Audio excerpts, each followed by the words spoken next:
இன்றே டவுன்லோட் செய்து உங்கள் ஃபேவரட் ஷோக்களை என்ஜாய் பண்ணுங்க.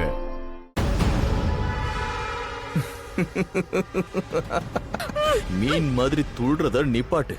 நீ எவ்வளவுதான் அசைஞ்சாலும் இத கலட்டலாம் முடியாது. இப்ப சொல்லு, உன் கூட வேற யார் இருந்தா? அந்த நேரத்தில் நீ மட்டும்தான் இருந்தியா? சொல்லு.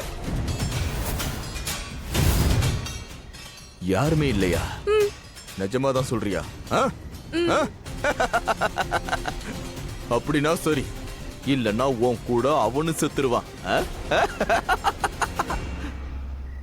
ஏய், இப்ப நாம ரொம்ப ஜாக்கிரதையா இருக்கணும். நீங்க என்னடானா தூங்குறீங்க? வாய முடுறா, சும்மா டென்ஷன் பண்ணிக்கிட்டு இருக்காத. இவ கூட யாராவது இருந்திருந்தா இந்நேரம் காப்பாத்த வந்திருப்பாங்கல்ல. யாராவது வந்தாங்களா? வரல தானே? அப்படின்னா இவ தனியா இருந்திருக்கா.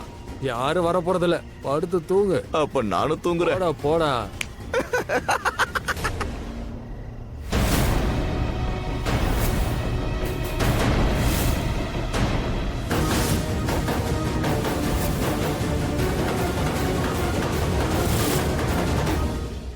கடவுளே, இப்ப யார் வரது? ஐயோ கடவுளே, ப்ளீஸ் என்ன காப்பாத்து. நான் ரிஷி கிட்ட கூட சொல்லிட்டு வரல, இல்லைன்னா அவனாச்சும் என்ன காப்பாத்துவான். எப்பவும் என்ன காப்பாத்தாம தான் வருவான். ரிஷி